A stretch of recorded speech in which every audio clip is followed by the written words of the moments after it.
The story opens with Asli spending her night at a nightclub. At the time, she is secretly involved with a man named Ichenk, who works under her as a company lawyer. The next morning, as Asli heads to the office, she receives unexpected news from her assistant, Elson. Her father and his business partner want to hold an urgent meeting. Before she can process it, Ichenk suddenly stops her, pressing her to officially acknowledge their relationship in front of her father. Not long after, Asli meets her father, Arif, along with his longtime partner, Nazmi. During the meeting, they deliver troubling news. Their company is on the brink of collapse due to a financial crisis. To save it, Arif and Nazmi plan to build a luxury hotel on company-owned beachfront land in the coastal town of Sesme. The problem is that Nazmi is not on good terms with his son, Ege. Ege turns out to own 25% of the company shares. Since he has lived on that beach for the past 10 years, his approval is required for the project to move forward. Nazmi previously tried reaching out to him through a lawyer, but Ege rejected the idea immediately. As the company's CEO, Asli is deeply concerned about the crisis, so she decides to travel to Sesme and speak to Ege in person. Asli believes she has a chance to persuade him, especially since she once met Ege briefly when they were children. That small connection gives her confidence that she can win him over. Before leaving the city, Asli asks Elson to look for Ege's photos online. Unfortunately, Ege has no presence on social media. Still, with help from a shareholder who has his phone number, Elson manages to arrange a meeting. Elsewhere, Ege is shown busy running his seaside restaurant, where he is not only the owner but also the head chef. Meanwhile, Asli arrives in Sesme and unknowingly walks into Ege's restaurant. She places an order through one of his employees, Yaman. After some time, Ege personally brings out her food, without realizing who she is. The dish does not suit Asli's taste, so she complains and asks for it to be remade. While Yaman later serves dessert, an older man begins watching Asli with bad intentions and tries to approach her. Ege notices what is happening and immediately tells Yaman to remove the man for harassing her. After stepping in to protect Asli, Ege invites her to sit and have a drink together. As the night goes on, Asli becomes intoxicated and begins flirting with him, hinting at wanting something more. However, when Ege escorts her to the front of her hotel room, he suddenly turns her down and walks away, leaving her surprised. From that moment on, nothing goes as expected. This is chasing the wind. The next day, Asli hears from Elson that Ege wants to meet her at the company-owned beach. When she arrives, she asks one of the workers to call Ege over. As soon as they come face to face, Asli realizes that Ege is the restaurant owner from the night before. She is also surprised to see Yaman there, now clearly working alongside him. During the meeting, Ege explains that he already knew who Asli was through social media, but he never expected her to show up at his restaurant for dinner. After a brief introduction, Asli lays out the company's financial crisis and asks for his approval to build a hotel on the beach, promising major profits in return. Ege responds with a firm rejection. He explains that he has already built his home and a surf school on this land, and he refuses to let such a beautiful natural area be damaged by corporate development. Knowing how critical the project is, Asli tries again, offering additional benefits and claiming that only a small part of the coastline would be changed. Even so, Ege stands by his decision and tells her to leave, making it clear that he will never accept their offer. Frustrated by his refusal, Asli begins looking for any possible weakness she can use. She wonders if his restaurant or surf school might have unpaid taxes, or if he has any kind of criminal record. Determined not to give up yet, she decides to stay in Sesme for at least another week and try every possible way to convince him. The following day, Asli approaches Ege again and suggests visiting another location together. Before long, they arrive at a different beach that looks nothing like the one he owns. There, Asli tries to persuade him to move his operations to this new spot, assuring him that the profits would remain the same.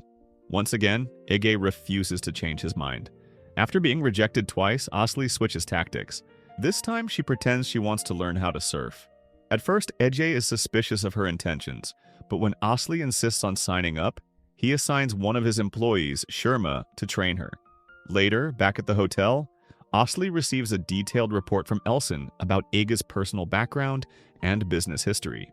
The investigation reveals that Ege has never committed any crimes, carries no debt at all, and strictly follows tax regulations. With this information, Asli realizes that Ege is genuinely a good man and not someone who can be pressured through dishonest tactics. She decides to approach him more sincerely, hoping to earn his trust.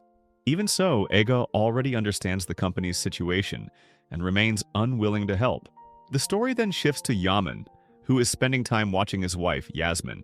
The two have been living apart for 6 months and are scheduled to attend their divorce hearing the following week. Heartbroken by the situation, Yaman confides in Ege that he still loves Yasmin and regrets the mistakes he made. He hopes that she might still be willing to give their marriage a second chance. After hearing Yaman pour his heart out, Ege tries to speak with Yasmin about her relationship with him. As a close friend, Ege hopes the two of them might reconcile. Unfortunately, Yasmin remains firm in her decision to divorce, saying she has already suffered enough during the marriage. After Yasmin moves to another seat, Asli suddenly appears and reveals that she overheard Ege's entire conversation with Yasmin. Not long after, a man named Sinan shows up and keeps pressuring Ege to become his surf instructor. To avoid it, Ege claims that his schedule is already full because he is training Asli. The next morning, Ege receives a call from his lawyer, Yilmaz, who suspects that Ege's father may be involved in financial embezzlement. Just as Asli arrives, Ege quickly ends the call and prepares to teach her how to surf. Keeping his word from the night before, Ege starts by explaining the basics and guiding Asli through simple surfing practice, even though he knows she is approaching him for the sake of the project. At first, Asli struggles with the training. However, with Ege's encouragement and steady support, she finally manages to raise the sail for the first time. Gergin, ayak gergin. Gerçekten mi? Aynen. After the lesson ends, Asli overhears Ege and Yaman talking about meeting up with their friends. From that conversation, she learns about Yaman's past. Yaman once ran a construction company, and Ege had helped him before the business eventually collapsed. According to the rules of Asli's company, Ege is actually forbidden from partnering with or investing in other businesses. Because of this, Asli asks Elsin to investigate Yaman's failed company. If it can be proven that Ege partnered with Yaman, they would have grounds to remove Ege from the company's board. Later that afternoon, Asli joins Ege and his friends at a casual gathering. There, she discovers one of their traditions. As the sun begins to set, they throw stones into the sea while making a wish. Since Yasmin owns an art gallery, she wishes for her paintings to sell well, which deeply touches Asli and makes her want to help. Not long after, Asli receives a call from Elsin, who reports that she cannot find any evidence of cooperation between Ege and Yaman. She asks Asli to look for other proof. While preparing for another surfing session, Asli notices one employee asleep and sees Ege busy with a client. She takes advantage of the moment to open Yaman's laptop and discovers an old document showing a past partnership between Yaman and Ege. When Ege returns, Asli pretends to ask about Yaman's relationship with Yasmin, leading Ege to share their story. That same day, Ege has plans to visit a vineyard and invites Asli to join him, so he will have someone to talk to during the drive. Before getting into the car, Ege receives another call from Yilmaz, confirming that neither Asli nor her father is involved in the embezzlement case. They then head out toward the vineyard, stopping briefly along the way at a mastic garden located on company-owned land. Aç. Hı? Nasıl? Geçmiyor. Before long, the two of them arrive at their destination, a vineyard owned by a married couple named Kokmas and Ferris. Kokmas is still on his way home, so Ferris invites them to sit down, enjoy some wine, and talk about the current state of the vineyard. While waiting for her husband, Ferris shares that she was a close friend of Ege's mother, Figen, who passed away many years ago. Figen was once a wealthy singer, but her life took a painful turn after marrying Nazmi.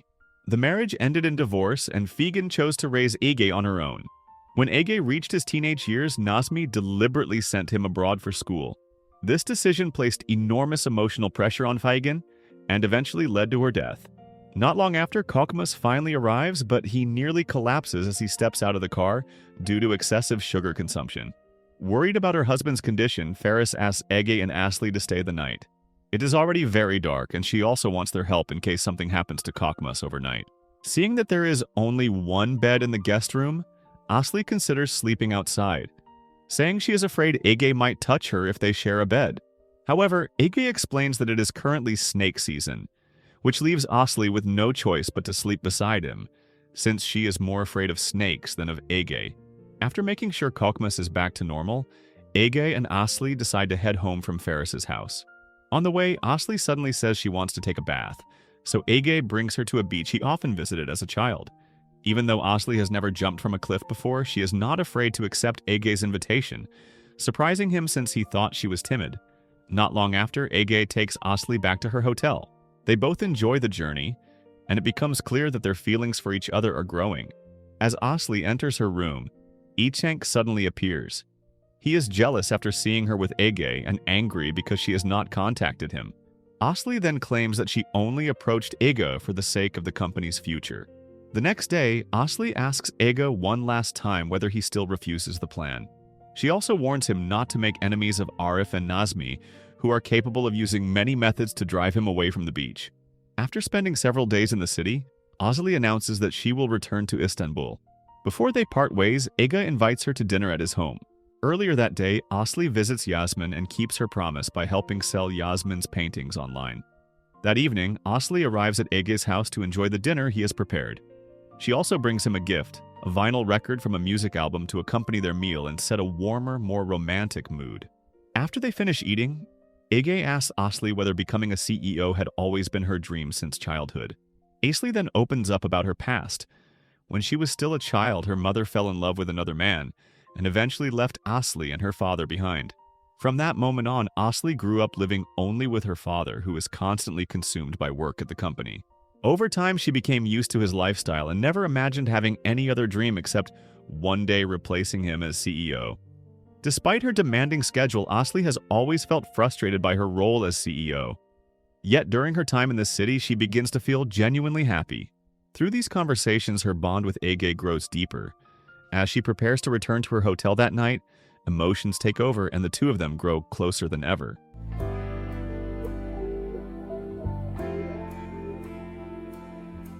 After what happened that evening, Asli decides to extend her stay and spend more time with Ege. She even asks Elsin to cancel the plan they had been preparing against him. Unfortunately, Isenk overhears this conversation. Asli continues supporting Yasmin by helping her prepare for the opening of her art gallery. At the same time, Asli and Ege spend more and more time together, their relationship becoming increasingly filled with affection. In the process, Asli slowly distances herself from Isenk. Eventually, Asli and Ege attend the opening of Yasmin's gallery. During the event, Yaman suddenly steps forward in front of the guests to apologize for his past mistakes and ask Yasmin for a second chance to fix their marriage. Just as everyone is celebrating Yasmin's success, Isenk unexpectedly arrives. He reveals that he is both the company's lawyer and Asli's boyfriend. He also announces that Ege has been removed from the company's board and that Arif and Nazmi will soon hold a meeting to begin construction of the hotel. To support his claim, Isenk presents documents that Asli had previously photographed, showing that Ege violated company regulations. Asli tries to explain herself, but Ege is already deeply hurt and refuses to believe anything she says. The next morning, Asli returns to Istanbul, overwhelmed with regret for having trapped Ege in the company's scheme. At the same time, Ege struggles with his own disappointment, unable to believe that Asli would use his feelings purely for corporate interests. A few days later, Yilmaz comes to Ege with solid evidence of the embezzlement committed by Nazmi. That same day, Ege goes to the company just as the board is preparing to sign the hotel development agreement, only for Asli to reject the plan at the last moment. At the same time, Ege enters the meeting room and exposes his father's financial crimes. He then offers to resolve the company's crisis by handing over all the profits he earned over the past 15 years, money he had never once touched. In return, Ege sets his conditions. He demands that Asli be given full control of the company and that the beachfront land owned by the company be transferred entirely to him and protected from any future claims. Sometime later, Asli returns to Ege's restaurant to sincerely apologize for her past actions. Ege chooses to forgive her, allowing them to mend their relationship and finally live happily together in the city of Kesme. So the moral of the story is never mix office drama, secret relationships, beach real estate, and surfing lessons unless you are ready to lose your job, your heart, and your sanity all at once.